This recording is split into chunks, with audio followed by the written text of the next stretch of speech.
2,000 years later.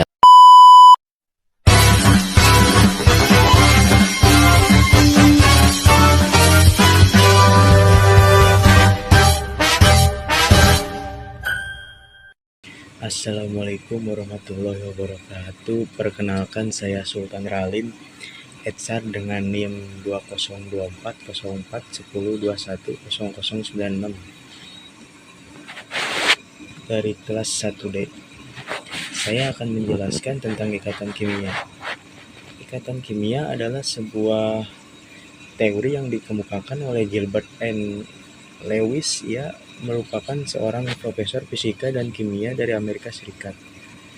Dikutip dari buku Ikatan Kimia karya Muhammad Rahman, pada tahun 1916 Lewis meneliti tentang kesulitan gas mulia dalam membentuk ikatan kimia. Dari penemuan tersebut diduga bahwa gas mulia mempunyai satu keunikan sendiri.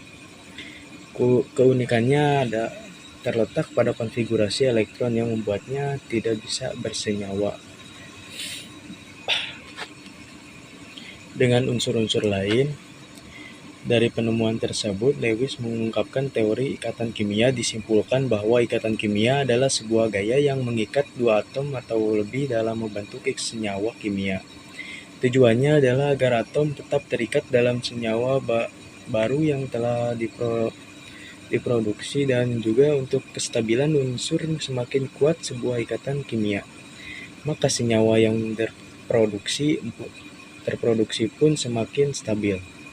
Sebaliknya, semakin lemah ikatan kimianya, maka senyawa yang terbentuk pun semakin tidak stabil, dan kemungkinan terjadi reaksi hingga stabil.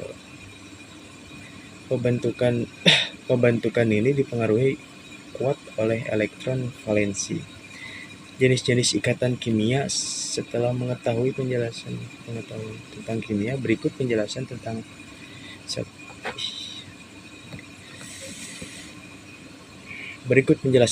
jenis-jenis ikatan kimia. 1. Ikatan ionik. Ikatan ionik terjadi ketika ion positif dan negatif gaya listrik Coulomb pada setiap atomnya membentuk sebuah ikatan kimia. Ikatan ionik ini juga biasa disebut dengan ikatan elektrovalen. Contoh ikatan ion adalah natrium dan fluorida atau NaF. Ikatan ionik hanya dapat terjadi antar unsur-unsur yang memiliki perbedaan keelektronegatifan cukup besar, sehingga terjadi serah terima elektron seperti pada sistem. 2. Ikatan kovalen. Ikatan kovalen terjadi ketika ada pemakaian elektron ikatan secara bersama. Ketika ikatan kovalen terjadi, maka kedua atom yang berikat tersebut akan tertarik pada pasangan elektron yang sama. Contoh ikatan kovalen terjadi pada atom H2. Berbeda dengan ikatan ionik yang mengalami serah terima elektron. Untuk mencapai konfigurasi elektron yang stabil, maka kedua atom H tersebut menggunakan elektron secara bersama. 3. Ikatan logam. Atom logam memiliki elektron valensi yang relatif kosong. Hal itu dikarenakan jumlah atomnya yang sedikit, sehingga ada perpindahan elektron antara satu atom ke atom yang lain. Kemungkinan untuk berpindah tersebut sangat besar, sehingga elektron valensinya berbaur hingga menyerupai awan elektron yang membungkus ion positif di dalam atom.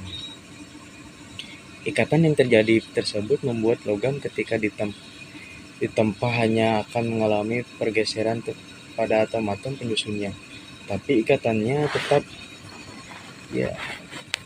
Contoh ikatan logam adalah magnesium atau Mg. 4. Ikatan kovalen. Koordinasi jenis ikatan kimia beserta penjelasan. Yang terakhir adalah ikatan kovalen. Koordinasi. Lalu apa?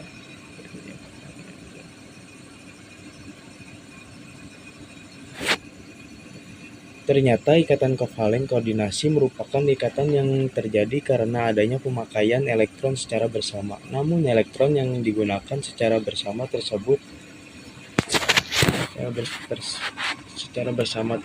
hanya berasal dari salah satu atom.